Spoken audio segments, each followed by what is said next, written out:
Hello everyone, स्वागत है आपका मेरे चैनल में। तो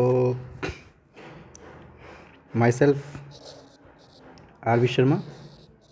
तो आज हम स्टार्ट करेंगे बायोटेक्नोलॉजी।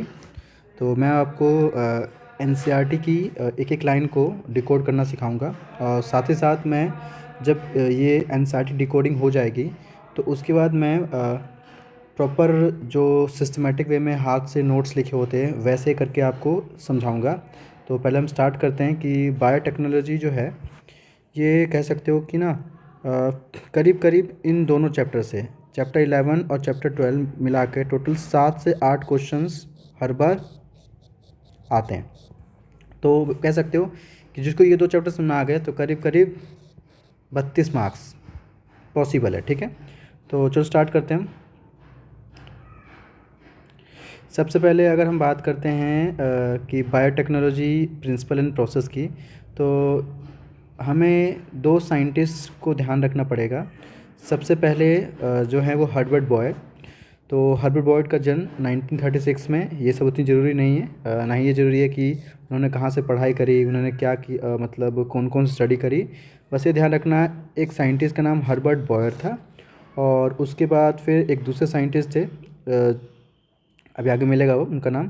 तो फ़िलहाल इन्होंने जो भी है एज अ असिस्टेंट प्रोफेसर काम किया कैलिफोर्निया सैन फ्रांसिस्को में। ठीक है, और एक बड़ी इंपॉर्टेंट चीज़ ये है कि इन्होंने बोल सकते हो कि बहुत सारे एक्सपेरिमेंट परफॉर्म किए और restriction enzyme of E coli bacterium उस पर स्टडी करी।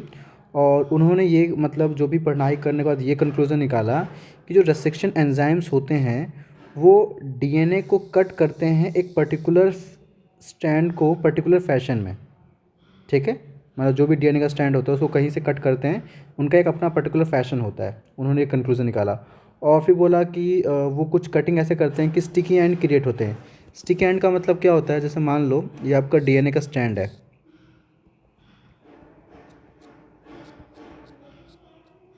ठीक है, तो ये कुछ इस तरह से कट करते हैं जिसकी वजह से अगर आप देखो इतना पार्ट यह दिखा रहा हूँ मैं, और बाकी इतना पार्ट आपको ऐसे दिखेगा। तो ये क्या, ये स्टिकीनेस दिख रही है ना आपको, तो इसको कहा गया स्टिकी एंड। बाकी आगे तो समझ में आ गए। तो बताया गया। उसके बाद नेक्स्ट साइंटिस्ट हैं जिनका नाम है स्टैनले कोहेन। ठीक है, तो जो स्टैनले कोहेन थे, इन्होंने क्या खास किया, तो देखो इन्होंने स्टडी किया किसके ऊपर, small ringlets of DNA called plasmid. अब ये प्लाज्मिड क्या होता है, तो देखो आपने तो पढ़ा होगा कि जो बैक्टीरिया होते हैं उनका जो क्रोमोसोम होता है, मान लो उनका क्रोमोसोम है और इनके क्रोमोसोम के ऊपर लेयर नहीं होती है, बेसिकली उनकी मेम्ब्रेन नहीं होती है। तो हम इन्हें क्या बोलते थे, हम इन्हें बोलते थे न्यूक्लियोइड। क्या बोलते हैं हम इन्हें, न्यूक्लियोइड। पर इसके अलावा एक double double standard circular DNA होता है, जिसको हम कहते हैं वो क्या है, जिसको हम कहते हैं ये प्लाज्मिड है। ठीक है, तो ये देखो लिखा हुआ है कि स्टैनले कोहेन ने स्टडी किया स्मॉल रिंगलेट्स, रिंगलेट्स का मतलब जो ऐसे करके है। ठीक है, of DNA called plasmid and which float about freely in the cytoplasm, वो साइटोप्लाज्म फ्रीली मूव करता है। ऑफ सर्टेन बैक्टीरियल सेल, ये कहाँ मिलता है, अगर आप बात करें प्लाज्मिड कहाँ मिलेगा तो बैक्टीरियल सेल में। एंड रेप्लिकेट इंडिपेंडेंटली, मतलब जो प्लाज्मिड होता है वो रेप्लिकेट करता है independently from the coding stand of DNA. मतलब इंडिपेंडेंट मतलब कि किसी कंट्रोल में नहीं होता है, ये अपने आप ही आगे जाके अपना नंबर डबल कर लेगा। ठीक है, फिर Cohen had developed a method of removing this plasmid from the, मतलब कोहन ने क्या किया, एक ऐसा मेथड डेवलप किया जिसकी वजह से इस बैक्टीरियल सेल के अंदर से इस प्लाज्मिड को बाहर निकाला जाए। बाहर निकालने के बाद इस प्लाज्मिड में कुछ चेंजेस किया जाए। तो लिखा है Cohen develop a method of removing this plasmid from the cell and then reinserting them in other cells, मतलब इसको निकाल के किसी और के बैक्टीरियल सेल में डाल देते हैं। ठीक है, कुछ चेंजेस करके। फिर process with that of DNA splicing enabled Boyer and Cohen to recombine segment of DNA in desired configuration and insert the DNA in a bacterial cell। मतलब दोनों ने मिलके कुछ ऐसा किया जिसकी वजह से अगर मान लो किसी बैक्टीरिया के अंदर कोई चीज़ ऐसी है जो कि हमें हमारे लिए ख़ास है या कुछ काम की आगे आ सकती है और आप उसे बनाना चाहते हो लार्ज क्वांटिटी में, तो इन दोनों ने मिलके अपना कुछ ऐसा किया जिसको आगे जाके बोलते हैं ये आरडीएनए टेक्नोलॉजी है। क्या बोलते हैं उसे, आरडीएनए टेक्नोलॉजी, इसको ऐसे लिख के RDN लिख सकते हैं। तो ये बस नाम याद रखना है कौन थे, एक तो हर्बर्ट बॉयर, ठीक है, ये हर्बर्ट बॉयर, एंड नेक्स्ट कौन थे, स्टैनले कोहेन, ठीक है। तो आप दो साइंटिस्ट का नाम ध्यान रखना, बाकी आगे चलते हैं। तो सबसे पहले हमें पढ़ना है कि इस चैप्टर में है ही क्या पढ़ने के लिए। तो प्रिंसिपल ऑफ बायोटेक्नोलॉजी, जो भी हम ये बायोटेक्नोलॉजी करते हैं उसका प्रिंसिपल क्या है, फिर जब ये बायोटेक्नोलॉजी करते हो तो उसके लिए क्या क्या टूल्स की ज़रूरत पड़ती है, फिर जब बायो आपको मिल जाता है तो उसके बाद आप process of recombinant DNA technology, तो क्या क्या प्रोसेस करते हैं, उसमें टूल्स की ज़रूरत पड़ती है और प्रोसेस क्या करते हैं वो चीज़ पढ़ना है। तो सबसे पहले बायोटेक्नोलॉजी की डिफाइन, तो biotechnology deals with the technique of using live organisms enzymes from other organism to produce product and process useful to human. कहने का मतलब ये है कि बायोटेक्नोलॉजी एक ऐसा प्रोसेस है जिसके अंदर हम क्या करते हैं, किसी लिविंग ऑर्गेनिज्म को लेते हैं, उस लिविंग ऑर्गेनिज्म को लेना है, और एंजाइम, आपको पता होगा कि एंजाइम्स हमारे बॉडी में होते हैं।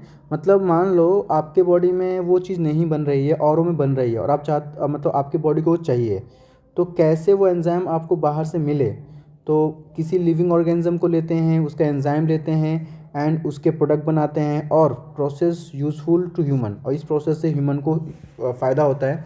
इन दिन सेंस मेकिंग कर्ड, अब आपको पता है कि अगर हम बात करें बहुत पुराने टाइम से ही हम कर्ड बनाते हैं, ब्रेड बनाते हैं, वाइन बनाते हैं, तो पहले भी ये टेक्निक होती थी, पर इनका ये आज जो नाम दिया गया बायोटेक्नोलॉजी, पहले वर्ड यूज़ नहीं करते थे, ठीक है, क्योंकि ये जो प्रोसेस है ये माइक्रोब्स मेडिएटेड प्रोसेस होती हैं, and also be thought as a form of biotechnology, ये भी एक बायोटेक्नोलॉजी है, क्योंकि हम क्या कर रहे हैं, हम माइक्रोब्स को यूज़ करके अपना फ़ायदा उठा रहे हैं ना। फिर however it is used in restricted sense today to refer to such of those organisms which use genetically modify organism to achieve the same on the larger scale।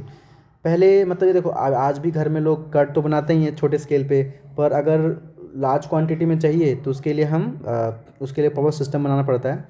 तो आज के डेट में अगर हम किसी भी लिविंग ऑर्गेनिज्म में कुछ चेंजेस करते हैं और चेंजेस करके हम न्यू ऑर्गेनिज्म बनाते हैं, तो हम उसे बोलते हैं GMO, genetically modify organism.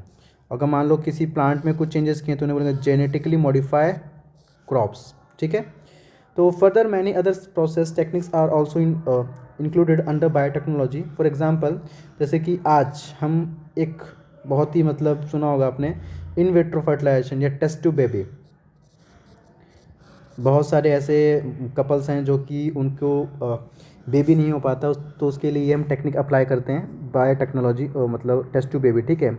Synthesising a gene and using it, developing a DNA vaccine, जैसे कि आपको पता है कि आजकल हम सब ने वैक्सीन तो लगाई है कोरोना की, तो वो कैसे बनी होगी, तो ये RDNA टेक्नोलॉजी से, ठीक है। और करेक्टिंग अ डिफेक्टिव जीन, किसी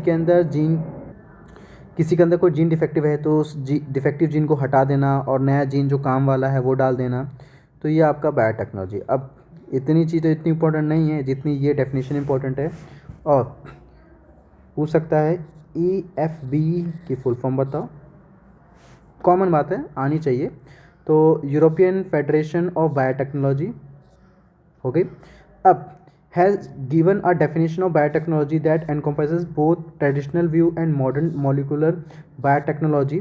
तो बोल सकते हो कि जो भी ये EFB है, इन्होंने डेफिनेशन दी है बायोटेक्नोलॉजी की, मॉडर्न तरीका है, ठीक है, और ट्रेडिशनल भी इन्होंने दोनों को जोड़ के दिया है। क्या है तो सुनो ज़रा, आपको ये जो दिख रहा है ना, आपको ये यहाँ पे ऐसे करके लिखा डॉट लगाया हुआ है, और ये तो ये देखो, मतलब अगर आप कोई भी एक पार्ट मिस कर देते हो ना, अगर कोई भी एक पार्ट मिस कर देते हो तो भाई गलत बात है। तो आपको ये ध्यान रखना, पूरा सब कुछ जैसे है वैसे ही आना चाहिए लिखना। तो चलो, क्या है, the integration of natural science and organism, cell parts thereof and molecular analogue for product and services. मतलब ये है, इंटीग्रेशन का मतलब जोड़ना।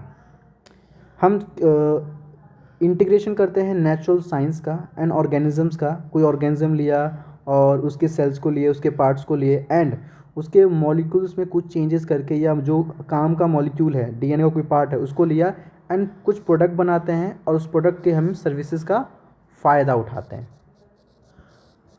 ठीक है, तो ये डिफाइन ध्यान रखिएगा कि क्या होता है बायोटेक्नोलॉजी। तो बायोटेक्नोलॉजी में हम इंटीग्रेशन करते हैं नेचुरल साइंसेस का, और ऑर्गेनिजम्स को यूज़ करते हैं, ऑर्गेनिजम्स के सेल्स का यूज़ करते हैं, उसके पार्ट्स का यूज़ करते हैं, एंड उसके मॉलिक्यूलर एनालॉग्स बना के या कुछ चीज़ें चेंज करके, एंड फाइनली उसका जो प्रोडक्ट होता है उसका हम फ़ायदा उठाते हैं। ये होता है बायोटेक्नोलॉजी का डिफाइन। अब जब भी आप बायोटेक्नोलॉजी करते हो तो उसके लिए क्या प्रिंसिपल होता है, क्या बेसिक चीज़ करते हो आप? तो पहला प्रिंसिपल है जेनेटिक इंजीनियरिंग।